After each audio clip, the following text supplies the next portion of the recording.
हिंदी व्याकरण की तैयारी करते समय एक विषय ऐसा है जो है तो बहुत ही जरा सा, लेकिन कहते हैं ना छोटा पैकेट और बड़ा धमाका। अब उस छोटे से विषय से ना बहुत सारे बच्चों को डर बहुत लगता है। आज हम वो चीज खत्म करने जा रहे हैं। तो फ्रेंड्स, वो विषय है काव्य गुण।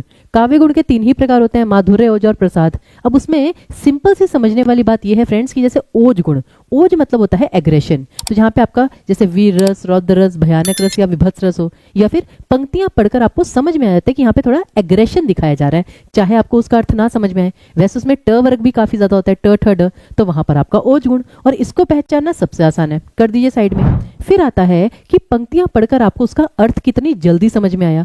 कुछ ऐसी पंक्तियां होती है जिसे पढ़कर आपको अर्थ बहुत ही जल्दी समझ में आ जाता है, वो होता है प्रसाद गुण। या फिर जहां जहां शांत रस आता है, जिसे पढ़कर आप न्यूट्रल हैं, कि आपको लगता है चलिए पंक्तियां पढ़ने में बहुत अच्छी हैं, एक उपदेश टाइप है, लेकिन आप भावुक नहीं हुए ज्यादा, तो वो आता है आपका प्रसाद गुण में। या फिर अगर आप भावुक हो भी गए, जैसे था आपका चारू चंद्र की चंचल किरणें खेल रही थी जलथल में, प्रकृति की सुंदरता है लेकिन पंक्तियां बहुत ही सरल हैं, वो आएंगी प्रसाद गुण में। और अंत में आता है आपका माधुर्य गुण, जहां पे एक तो इमोशनल बातें हैं, दूसरा पंक्तियां थोड़ी सी कठिन है समझने में। तो यही 3 चीजें अगर आप बहुत इजीली समझ लेंगे तो काव्य गुण का विषय बहुत ही छोटा सा है। ये प्रश्न आपका कभी गलत होगा ही नहीं। और इसकी और अधिक जानकारी और प्रश्नों के लिए टीचिंग परीक्षा के यूट्यूब चैनल को सब्सक्राइब अवश्य करें।